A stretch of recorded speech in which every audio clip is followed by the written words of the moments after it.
Ang mga dinoktor na progress report may katapat na parusa. Yan ang babala ni PBBM sa kanyang gabinete. Gusto kasi ng Pangulo na linisin ang burokrasya mula sa malawakang korupsyon. Narito ang agenda report ni Ivy Reyes. Ipinag-uutos din ni Pangulo Marcos Jr.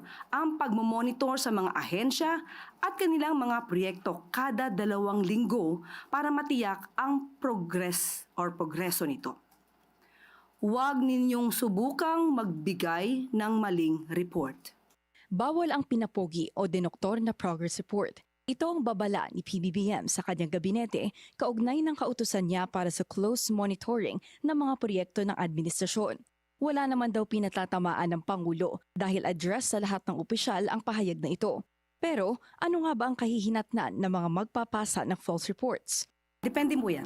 Ito ba ay in good faith? Ito ba ay negligence? Ito ba ay sinadya? So definitely pag sinadya ito, may kaakibat na parusa ito. Maaari sila matanggal sa kanilang pwesto.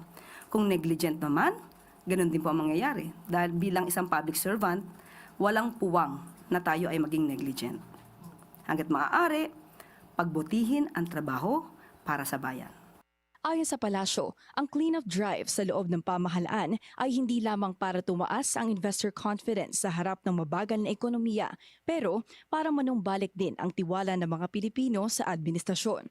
Dagdag ng Malacanang, bagaman iilan pa lang sa mga nakakasuhan ang nagbabalik ng pera sa gobyerno, hindi raw ito maituturing na maliit na development lang dahil sa administrasyon na ito lang daw nagbalik ng milyones na nakaw ang mga napipiit sa flood control scandal. Sa ngayon, ekonomiya raw ang pinagtutuunan ng pansin ng Pangulo, kaya lahat ng issue patungkol sa flood control ipinapaubaya na raw sa investigating bodies.